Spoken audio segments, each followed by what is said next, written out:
हरे कृष्णा, तेंदुए प्रणाम आप सभी को। तो आज हम भगवद गीता अध्याय 3 के प्रश्न उत्तर लेंगे। पूर्ण प्रश्न पूर्ण उत्तर। प्रश्न 1, आत्म साक्षात्कार क्या है और इसकी कितनी विधियां हैं। तो भगवान सुंदर सुंदर श्लोकों में इसका आंसर करते हैं कि आत्म साक्षात्कार का अर्थ है मनुष्य को अपने वास्तविक स्वरूप को जानने की प्रक्रिया, कि मैं कौन हूँ, मैं कहाँ से आया हूँ, मेरा शाश्वत संबंध किससे है, परम सत्य कौन है, भगवान कौन है, मेरा उनसे क्या संबंध है। ऐसे इन जिज्ञासों को जो जानना चाहता है ना, और जानने के लिए वो प्रामाणिक गुरु साधु शास्त्र का आश्रय लेता है। तो ये आत्म साक्षात्कार की प्रक्रिया कहलाती है। तो आत्म साक्षात्कार की 3 मुख्य विधियों का वर्णन हमारे शास्त्रों में दिया गया है। पहला है ज्ञान योग। तो ज्ञान योग में साधक जो है वो ध्यान लगाकर शास्त्रों का अनुशीलन करके निराकार निर्विशेष ब्रह्म पर ध्यान केंद्रित करते हैं। और दूसरा विधि है अष्टांग योग। अष्टांग योग में साधक मन एवं इंद्रियों का निग्रह करते हुए एकांत में वास करके हृदय में स्थित परमात्मा का जो चतुर्भुज रूप है उस पर ध्यान लगाते हैं। और तीसरी योग है भक्ति योग। ये सर्वश्रेष्ठ विधि है। तो भक्ति योग में परम सत्य की सर्वोच्च अवधारणा यानी भगवान श्री कृष्ण की प्रेममय सेवाएं की जाती है। जैसे उनका नाम जप, हरे कृष्णा कृष्णा कृष्णा हरे हरे, हरे राम राम राम हरे हरे।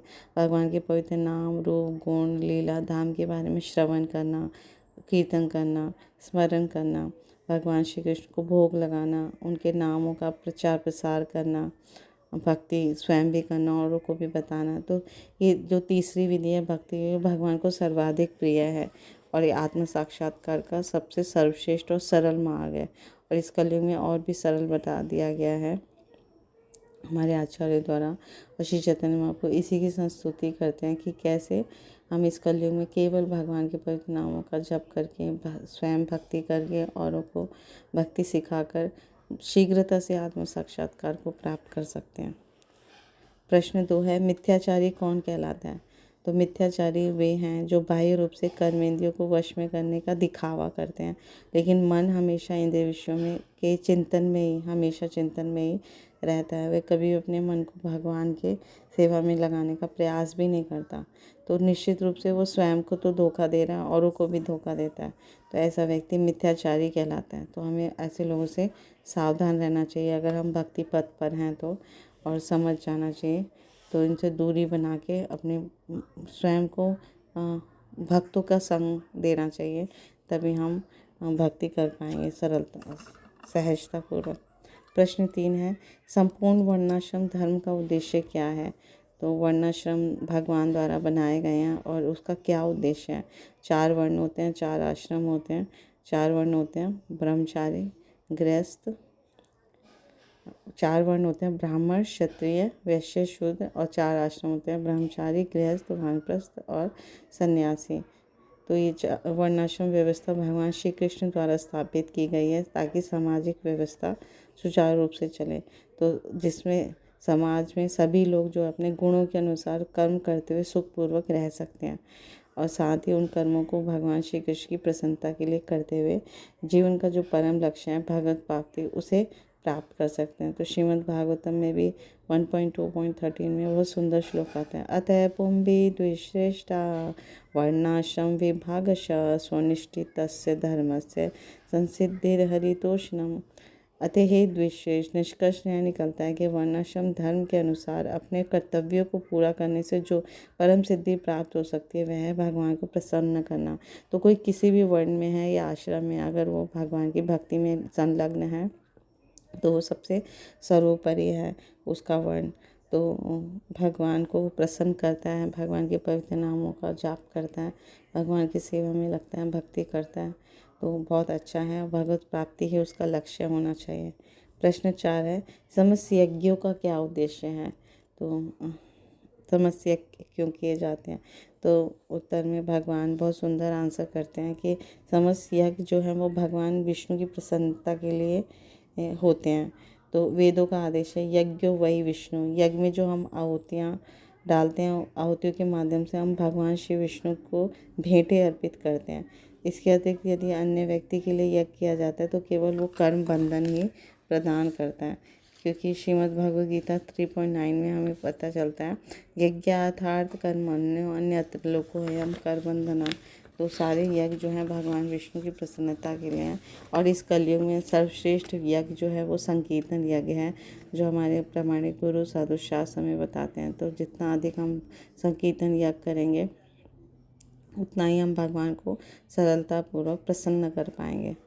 प्रश्न 5 है, क्या कर्म बंधन से बचने के लिए कर्मों का पूर्णतः परित्याग कर देना चाहिए, अर्थात संन्यास ले लेना चाहिए? तो उत्तर में है कि कोई भी जीव जो है किसी भी अवस्था में कर्मों का पूर्ण त्याग नहीं कर सकता।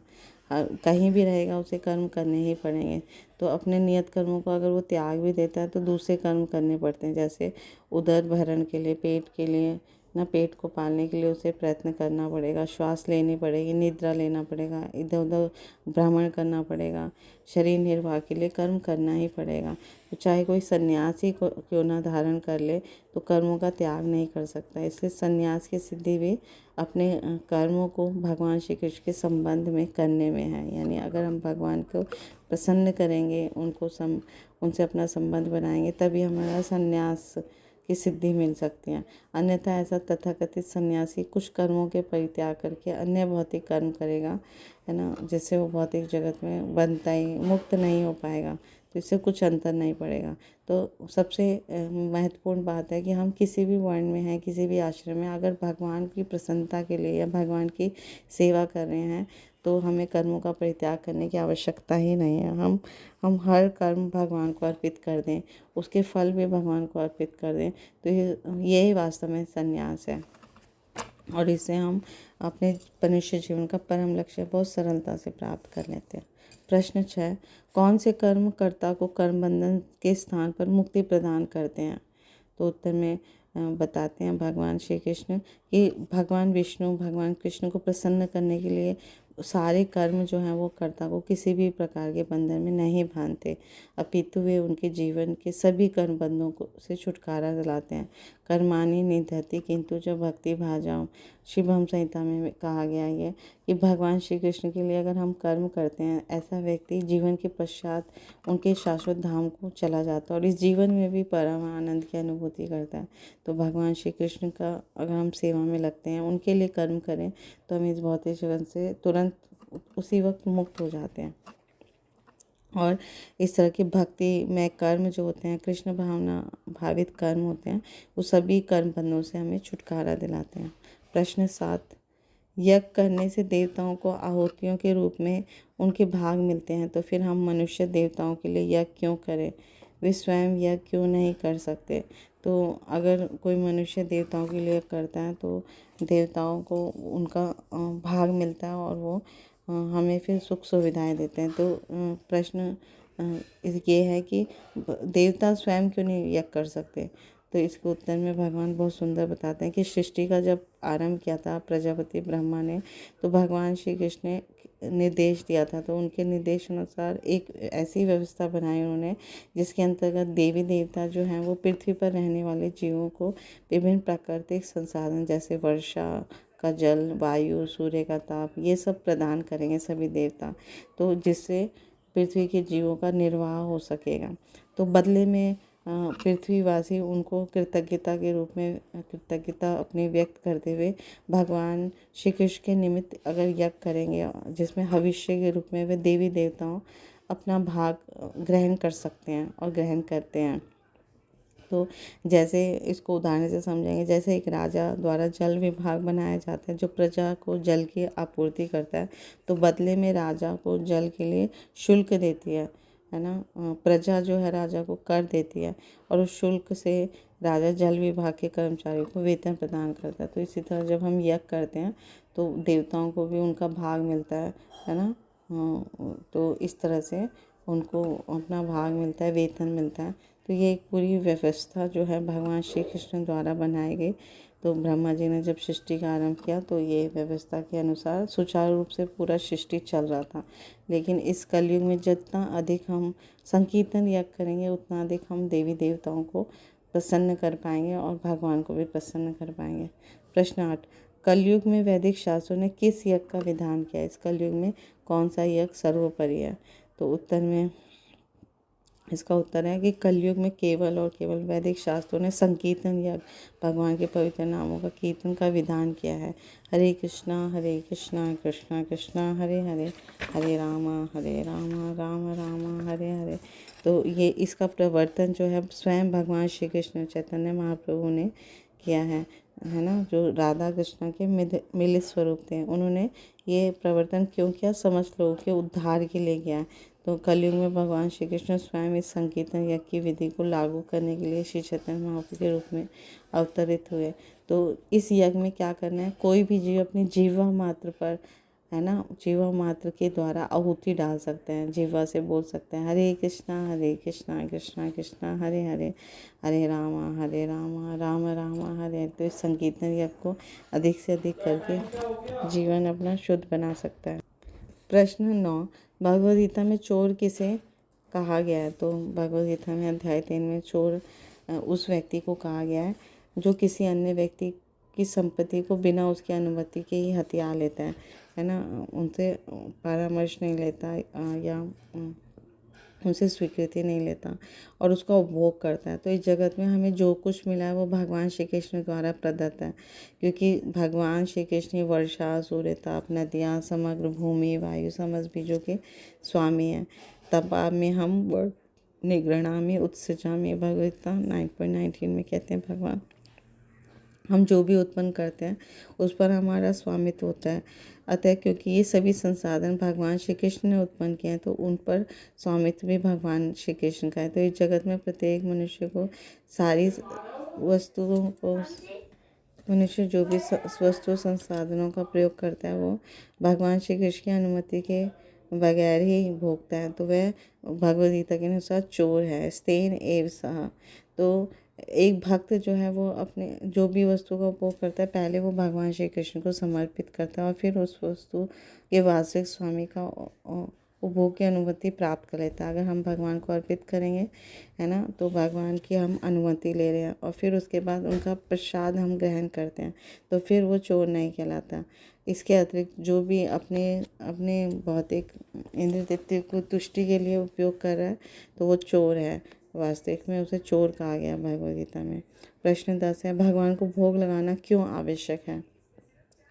तो ये बहुत सुंदर बताते हैं कि 3.13 में भगवान कहते हैं कि भगवान स्पष्ट कहते हैं कि जो भी व्यक्ति उन्हें भोग लगाए, है ना, केवल भोग लगाए बिना खाते हैं, आत्मतुष्टि के लिए भोजन बनाकर खाते हैं, वो भोजन के साथ पाप को खाते हैं। क्योंकि भोजन जो है वो खेतों में उगाने से लेकर पकाने तक अनेक जीव हत्या रूपी पाप होते हैं। तो भगवान के भक्त ऐसे सभी प्रकार के पापों से मुक्त हो जाते हैं, क्योंकि वो भगवान श्री कृष्ण को अर्पित किए भोजन को ही खाते हैं, प्रसाद को ही ग्रहण करते हैं, इसीलिए वो मुक्त हो जाते हैं इन सब पापों से। अदरवाइज अन्यथा वो भगवान को भोग लगाए बगैर जो भी व्यक्ति खाता है वो केवल हर कौर में पाप ही खा रहा है। प्रश्न 11, कर्म करने और उसके बंधन में न फंसने का क्या उपाय है? तो बहुत सुंदर उत्तर देते हैं भगवान कि प्रत्येक कर्म जो है कर्ता के लिए अपने कर्मफल रूपी एक बंधन उत्पन्न करता है। हम हर जो कार्य करते हैं उससे हमें बंधन हो जाता है।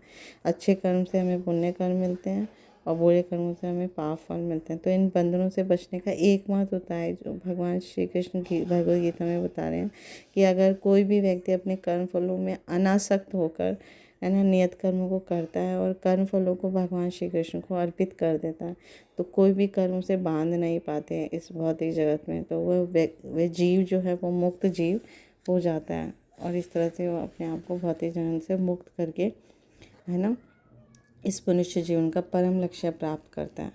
प्रश्न 12, प्रकृति के गुणों के प्रभाव से मुक्त कैसे हुआ जा सकता है? तो उत्तर में भगवान कहते हैं प्रत्येक जीव जो है वो भगवान श्री कृष्ण की बहिरंगा प्रकृति के तीनों गुण, सत्वगुण, रजोगुण और तमोगुण के अधीन रहकर कार्य करता है। उसे कर्म बंधन में बंध जाता है इन गुणों के द्वारा। परंतु यदि वो कर्ता भाव से मुक्त हो जाए और स्वयं को कर्ता ना माने और ना ही कर्मफलों में आसक्त हो तो प्रकृति के गुणों के प्रभाव से भी वो मुक्त हो जाता है। तो जब हम भक्ति योग करेंगे, कृष्ण भावना भावित होकर कार्य करेंगे, है ना, ऐसे अभ्यास से सरलता पूर्वक हम इस भौतिक जगत के प्रकृति के तीनों गुणों से मुक्त हो सकते हैं। तो शुद्ध सत्वगुण के स्तर पर हम भक्ति करते हैं, जिसमें हम इस भौतिक जगत के बंधनों से सर्वथा मुक्त हो जाते हैं। हम हर कार्य भगवान की प्रसन्नता के लिए करते हैं और प्रकृति के गुणों के प्रभाव से हम मुक्त हो जाते हैं। प्रश्न 13, मनुष्य न चाहते हुए पाप कर्मों के लिए क्यों प्रेरित होता है? तो ये अर्जुन पूछ रहे हैं कि क्या कारण है कि मनुष्य चाहता भी नहीं फिर भी वो पाप करता है। तो इसका कारण जो भगवान बताते हैं वो है रजोगुण से संपर्क में आने पे व्यक्ति के अंदर काम होता है और फिर क्रोध होता है। तो जब जब कोई भी मनुष्य प्रकृति के रजोगुण के अधीन होकर कार्य करते हैं अलग अलग, तो वे सभी कर्म जो है उसके काम एवं क्रोध को ही पोषित करते हैं। तो फलस्वरूप मनुष्य जो है वो पाप कर्म कर बैठता है। तो काम और क्रोध से बच पाना बहुत ही ज़्यादा दुष्कर है, क्योंकि जगत में सर्वत्र प्रकृति के में रजोगुण का भयंकर प्रभाव है। तो इन काम और क्रोध को मनुष्य केवल कृष्ण भावना भावित होकर ही बच सकता है। तो ये क्योंकि ये काम और क्रोध को अगर हम भक्ति योग में लगा दें, अपने आप को स्वयं को भक्ति में योग में लगा दें, भौतिक जगत में ये फिर हमें फंसाने वाले नहीं होंगे, ये आध्यात्मिक हो जाएंगे। तो भगवान की सेवा में हमें लगाने का मतलब है भगवान श्री कृष्ण से संबंधित कामनाएं करना, उनकी इच्छाओं की पूर्ति करना, उनको प्रसन्न करने के लिए हमेशा ललायत रहना, और क्रोध को भगवान श्री कृष्ण एवं उनके भक्तों के द्वेषी जनों में उपयोग करना, कैसे अपना क्रोध उन पर प्रकट करना। और इस तरह से हम अपनी सारी अनर्थों को भगवान की सेवा में लगा के हम भौतिक जीवन से मुक्त हो जाएंगे और फिर हम पाप कर्मों के लिए प्रेरित नहीं होंगे। प्रश्न 14, मनुष्य के शरीर में काम कहाँ निवास करता है? तो हमारे शरीर में इंद्रियां, मन और बुद्धि में ये काम का निवास है। तो क्योंकि ये इनके द्वारा जीवात्मा का वास्तविक ज्ञान को ढककर उसे मोहित कर लेता है, उससे पाप कर्म करवाता है। तो इंद्रिय संयम करके सबसे पापी शत्रु जो है काम का हम दमन कर सकते हैं। तो कैसे इंद्रिय संयम करेंगे? हम भगवान की भक्ति करके। तो भौतिक विषयों में ना देकर हम आध्यात्मिक विषय प्रदान करें अपने इंद्रियों को, तो हम अपने इस पर, अपने काम पर, अपने क्रोध पर, है ना, इन सब पे हम संयमित कर सकते हैं। तो इससे क्या होगा? इंद्रियों में रजोगुण के स्थान पर शुद्ध सतोगुण का निवास होगा और भगवान की भक्ति करते रहने से हम समस्त पापों से मुक्त हो जाएंगे। अगला प्रश्न है, ज्ञान का क्या अर्थ है ना? तो भगवान यहाँ पर बताते हैं ज्ञान का अर्थ है आत्मा और अनात्म में भेद का बोध होना। यह हमें ये समझना कि हम ये शरीर नहीं है, हम आत्मा हैं और भगवान श्री कृष्ण के एक अंश है और हर अंश को अपने अंश की सेवा करनी ही पड़ेगी। तो इसी प्रकार आत्मा परमात्मा का अंश है, तो हर आत्मा को भगवान श्री कृष्ण की सेवा करनी ही पड़ेगी, तभी वो सुखी हो पाएगा। तो सेवा करने से हम किसी का प्रेम प्राप्त कर सकते हैं। तो जब हम हर जीवात्मा भगवान श्री कृष्ण की सेवा करते हैं तो भगवान श्री कृष्ण का प्रेम प्राप्त होगा। और इस कलयुग में भगवान श्री कृष्ण की सबसे सरल और सर्वोत्तम सेवा है भगवान के पवित्र नामों का जप करना। हरे कृष्णा कृष्णा कृष्णा हरे हरे, हरे रामा राम राम हरे हरे। तो अगला प्रश्न है, अपने गुणों के अनुसार व्यक्ति को कर्म करना क्यों आवश्यक है? तो भगवद गीता में बताया गया कि अलग अलग मनुष्यों को अपने गुणों के अनुसार कार्य करने पड़ते हैं। तो कोई व्यक्ति इसका उल्लंघन करता है ना, लेकिन इससे समाज में व्यवस्था बिगड़ जाती है और भयावह स्थिति उत्पन्न हो जाती है।